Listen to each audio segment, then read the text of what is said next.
Sejarah asal-usul marga Siregar. Marga Siregar adalah anak bungsu dari 9 bersaudara yang terdiri dari 7 laki-laki dan 2 perempuan. Anak keturunan dari si Raja Lontung dan istrinya si Raja Parime.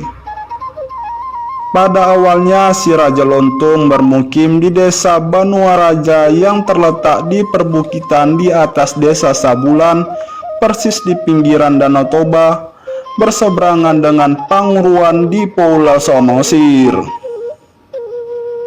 Suatu ketika terjadilah banjir besar yang melanda desa Banuaraja dan Sabulan, sehingga anak keturunan si Raja Lontung terpaksa mengungsi, yaitu Sinaga dan Pandiangan ke Urat Samosir, Nainggolan ke Nainggolan Samosir, Simatupang dan Aritonang ke Pulau Sibandang, dan Siregar ke Aiknalas Sigaol.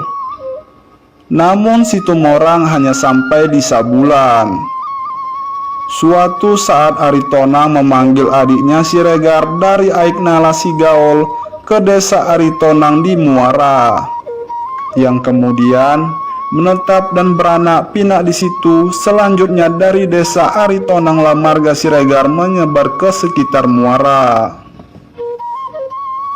Konon pada suatu masa kemarau panjang melanda Muara yang mengakibatkan gagal panen, sehingga sebagian keturunan marga Siregar berpindah lagi menuju ke arah Siborong-borong, Humbang, dan langsung membangun kampung di sana yang diberi nama Lobu Siregar. Kemudian untuk mencari kehidupan yang lebih baik, dari sini mereka berangkat lagi menjelajah ke arah Pangaribuan dan selanjutnya sebagian menuju ke desa Sibatang Kayu. Setelah bermukim beberapa lama, dari sini mereka berangkat lagi menjelajah ke Bunga Bondar sampai ke Sipiro, Tapanuli Selatan. Mendengar saudara-saudaranya berhasil di perantauan, sebagian keturunan marga Siregar yang tadinya masih tinggal di Muara berangkat menuju Tarutung, Silindung, dan mendirikan kampung yang diberi nama desa Simarlala Pasurnapitu. Dari desa tersebut mereka menjelajah lagi menuju Pantis Pahai dan beranak pinak di sana. Kemudian salah satu keturunan marga Siregar yang dari Pantis ini menjelajah lagi dan mendirikan kampung di Onang Hasang yang masih di sekitar Pahai. Dari Honan Hasang, keturunannya merantau lagi dan mendirikan kampung di Simangumban dan Bulu Payung. Demikianlah perjalanan panjang perantauan marga Siregar mulai dari Banuaraja Sabulan di Kecamatan Pangururan menyebar sampai ke daerah Muara, Humbang, Pangururan, Bunga Bondar, Sipiro, Pahai, Simangumban, dan Bulu Payung. Dalam hal ini, sekalipun ada yang berpindah lagi, namun di setiap perkampungan yang dibuat selalu ada keturunannya yang ditinggalkan di sana, berkembang beranak pinak serta memiliki tanah desa atau huta. Itulah sebabnya kenapa masing-masing keturunan marga Siregar mengatakan bahwa asal muasalnya adalah dari tempat-tempat tersebut. Namun kini sudah menjadi jelas bagi Toga Siregar dari mana asal muasal aslinya. Toga Siregar merupakan keturunan Raja Batak keempat dengan garis keturunan dari Guru Tatea Bulan, Saribu Raja, dan Raja Lontung. Toga Siregar bersaudara dengan 6 toga lainnya dari Batak, yaitu Toga Sinaga, Toga Situmorang, Toga Pandiangan, Toga Nainggolan, dan Toga Simatupang, dan Toga Aritonang. Toga Siregar merupakan yang termuda di antara yang lainnya.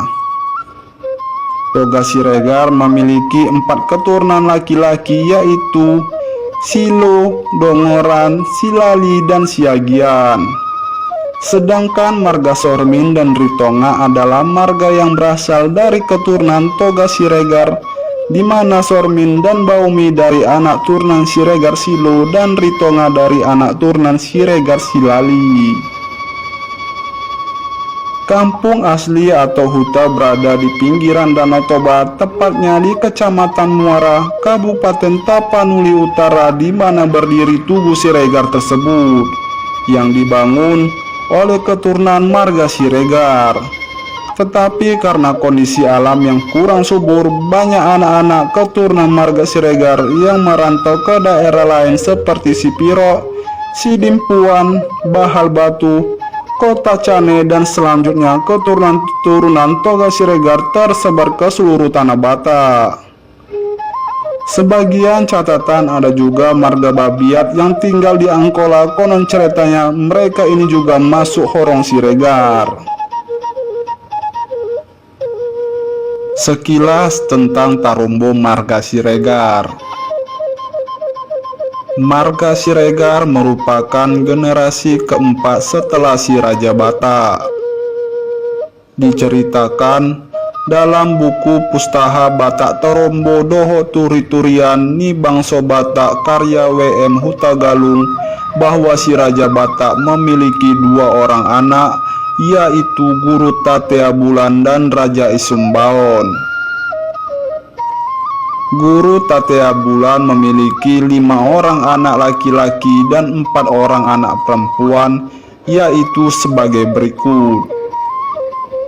Anak laki-laki yang pertama Raja Biak-Biak, yang kedua Tuan Seribu Raja Margoar Hunud Opu Raja Doli, yang ketiga Limbong Mulana, yang keempat Sagala Raja, yang kelima Silau Raja atau Malau Raja.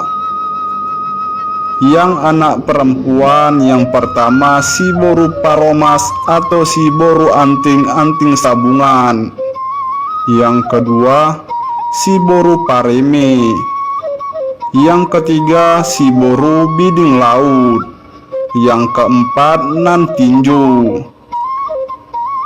Seribu Raja memiliki 3 orang anak dari istri yang berbeda, yaitu sebagai berikut.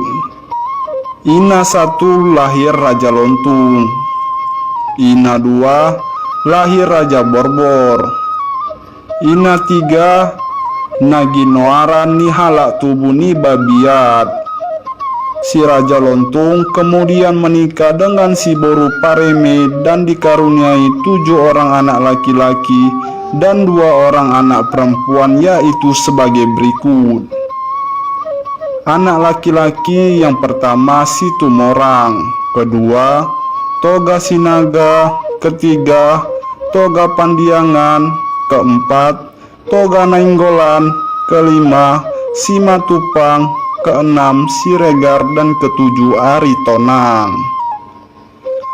Yang anak perempuan yang pertama Siboru Uma Pandan, yang kedua Siboru Panggabean. Setelah generasi Siregar kemudian dijadikan sebagai sebuah marga atau klan. Diceritakan di buku Pustaha Batak Tarombo Doho Turi-Turian Ni Bangso Batak tersebut bahwa Siregar memiliki 4 orang anak, yaitu sebagai berikut. Yang pertama Silo, yang kedua Dongoran, ketiga Silali, dan yang terakhir Siagian. Keturunan Silo kemudian menyebut dirinya bermarga Silo. Keturunan Dongoran juga kemudian menyebut dirinya bermarga Dongoran. Demikian juga dengan keturunan Siagian yang menyebut dirinya bermarga Siagian. Berbeda dengan Silali, tidak menyebut keturunannya dengan marga Silali. Silali memiliki seorang anak laki-laki yang bernama Sapiak Langit. Kemudian Sapiak Langit memiliki 2 orang anak laki-laki bernama Ritonga dengan Sormin. Keturunan Ritonga dengan Sormin kemudian menyebut dirinya bermarga Ritonga dan Sormin. Dari penjelasan di atas, dapat kita simpulkan bahwa WM Hutagalung membagi Siregar menjadi 5 bagian, yaitu yang pertama Siregar Silo, yang kedua Siregar Dongoran, yang ketiga Siregar Siagian, yang keempat Siregar Ritonga, dan yang kelima Siregar Sormin. Tentang pembagian marga Siregar, Mangaraja Onggang Perlindungan atau MOP dalam bukunya yang berjudul Tuanku Rao menjelaskan Raja Perlindungan Siregar telah mereorganisasi marga Siregar menjadi 8 bagian di Pinarung atau Pangaribuan sebelum bermigrasi ke berbagai daerah. Kedelapan bagian tersebut adalah sebagai berikut. Yang pertama Siregar Sala atau yang sulung. Yang kedua Siregar Dongoran. Yang ketiga Siregar Ritonga. Yang keempat Siregar Baumi. Yang kelima Siregar Pahu. Yang keenam Siregari. Yang ketujuh Siregar Sormin. Yang ke-8 Siregar Siagian atau yang bungsu. Dijelaskan lebih lanjut dalam buku tersebut bahwa dari ke-8 bagian marga Siregar tersebut, yang tetap tinggal di Pinarung atau Pangaribuan hanyalah Siregar Sormin, karena dianggap paling baik hubungannya lah daerah tersebut. Raja Perlindungan sendiri lebih memilih untuk mendampingi Siregar Siagian atau yang bungsu bermigrasi ke daerah Batang Toru. Selain berbeda pendapat tentang pembagian marga Siregar, Mangaraja Onggang Perlindungan juga memiliki pendapat yang berbeda dengan WM Hutagalung tentang tata urutan anak Togalontung. Menurut Mangaraja Onggang Perlindungan, urutan anak laki-laki Togalontung adalah sebagai berikut. Yang pertama Situmorang, yang kedua Sinaga, ketiga Nainggolan, keempat Pandiangan, kelima Simatupang, keenam Aritonang, dan yang terakhir Siregar. Jadi Siregar merupakan anak paling bungsu dari Togalontung. Kemudian yang bersatu sebagai anak wuru adalah marga Panggabean dan Pandan. Pendapat Mangaraja Onggang Perlindungan tentang Tarombo marga Siregar ini tentu tidak bisa dipandang sebelah mata. Kendati beliau hanya menyinggung sekilas di buku Tuanku Rao tersebut. Karena Mangaraja Onggang Perlindungan merupakan orang bermarga Siregar, ayahnya bernama Sultan Martua Raja Siregar, seorang guru sejarah, sehingga sangat memungkinkan Mangaraja Onggang Perlindungan Siregar mendapat warisan catatan maupun referensi yang kuat dari ayahnya dalam menuliskan Tarombo marga Siregar ini.